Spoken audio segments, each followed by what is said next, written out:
প্রায় দেড় দশক ক্ষমতায় থেকে বাংলাদেশের ব্যাংক খাতকে অনেকটা দেউলিয়া করে গেছেন স্বৈরাচার শাসক শেখ হাসিনা।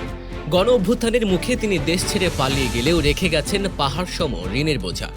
বছরের পর বছর ধরে যে ঋণ পরিশোধ করতে হবে বাংলাদেশকে, আর এর পুরো টাকাই যাবে জনগণের পকেট থেকে। 2009 সালে 6 জানুয়ারি শেখ হাসিনার নেতৃত্বাধীন আওয়ামী লীগ সরকার ক্ষমতায় আসার পর দেশি বিদেশি ঋণের পরিমাণ ছিল 2,76,830 কোটি টাকা। বর্তমানে সেই ঋণ বেড়ে দাঁড়িয়েছে 18,35,000 কোটি টাকায়। এর মধ্যে দেড় দশকে দেশ থেকে পাচার হয়েছে প্রায় $150 বিলিয়ন, যা বাংলাদেশি মুদ্রায় 17,60,000 কোটি টাকা। এত বিপুল পরিমাণ অর্থ পাচারের ফলে দেশের অর্থনীতির ভিত নড়বড়ে হয়েছে। ব্যাংকগুলো আজ নিস্তেজ হওয়ার পথে। উন্নয়ন কর্মকাণ্ডের কথা বলে গত দেড় দশকে বিদেশি উৎস থেকে অস্বাভাবিক হারে ঋণ নিয়েছিল আওয়ামী লীগ সরকার। এর মধ্যে শুধুমাত্র রূপপুর পারমাণবিক বিদ্যুৎ কেন্দ্রের প্রকল্প থেকেই শেখ হাসিনা, তার ছেলে সজীব ওয়াজেদ জয় ও ভাগ্নে টিউলিপ সিদ্দিক মালয়েশিয়ার ব্যাংকের মাধ্যমে বাংলাদেশি মুদ্রায় 60,000 কোটি টাকা লোপাট করেছেন। বাংলাদেশের পারমাণবিক খাত নিয়ে কাজ করার কোনো অভিজ্ঞতা নেই। এছাড়া পারমাণবিক বিদ্যুৎ কেন্দ্রের নকশা এবং নির্মাণ কাজের দেখাশোনা করতে পারেন এমন পেশাদার ব্যক্তিও বাংলাদেশে নেই।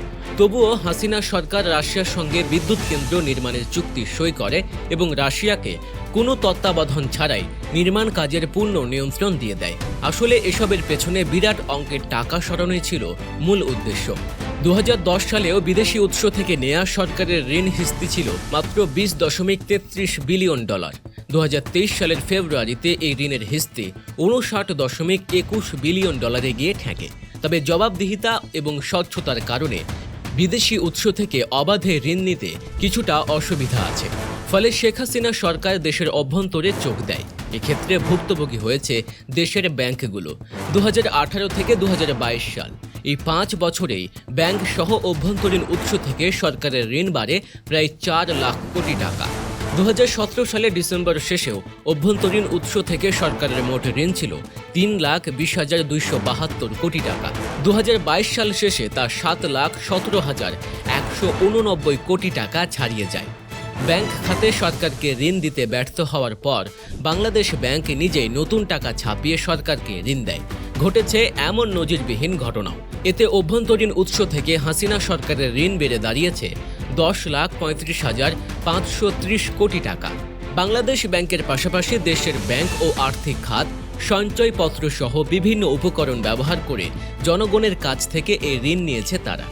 ঋণের চাহিদা অস্বাভাবিক হারে বেড়ে যাওয়ায় এর সুদ হারও দ্বিগুণ 3 গুণ বেড়ে গেছে।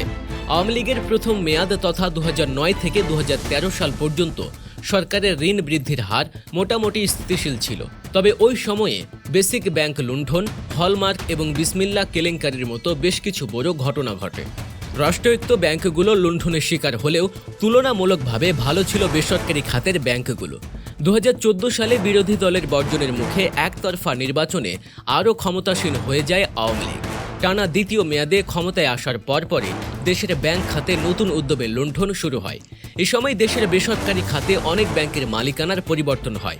দেশের সবচেয়ে বড় ব্যাংক ইসলামী ব্যাংক বাংলাদেশ লিমিটেড, সোশ্যাল ইসলামী ব্যাংক সহ অনেক ব্যাংক থেকেই মূল উদ্যোক্তারা ছিটকে পড়ে। একই সময়ে দেশি বিদেশি উৎস থেকে সরকারের ঋণ গ্রহণও অস্বাভাবিক হারে বাড়তে থাকে। বিপরীতে কমতে শুরু করে জিডিপির অনুপাতে সরকারের রাজস্ব আহরণ। ফলে বেহাল দশায় পড়ে দেশের অর্থনীতি। দেশের অবকাঠামো খাতে উন্নয়নের কথা বললেও বিপুল পরিমাণ বিদেশি ঋণ পরিশোধ করতে গিয়ে কয়েক বছর ধরেই চাপে ছিল আওয়ামী লীগ সরকার। এ চাপ শুরু হয় এমন সময়ে যখন দেশে দীর্ঘদিন ধরে বৈদেশিক মুদ্রার সংকট চলছে। এদিকে বিদেশি ঋণ পরিশোধের জন্য অতিরিক্ত অর্থ ব্যয়ের কারণে রিজার্ভের পাশাপাশি বাজেটেও বাড়তি চাপ তৈরি হয়েছিল। শেখ হাসিনা এসব সমস্যার ন্যূনতম পরোয়া করেননি। তিনি চলেছেন নিজের মতোই। তার এসব কুকীর্তির ভুক্তভোগী হয়েছে পুরো বাংলাদেশ। এত বৈদেশিক ঋণ নিয়ে তিনি নিজের এবং ঘনিষ্ঠজনদের পকেট ভারী করেছেন, আর উন্নয়নের নামে দেশের মানুষকে করেছেন আইওয়াশ। শেখ হাসিনা পতনের পেছনে সব দুর্নীতিও ভূমিকা রেখেছে।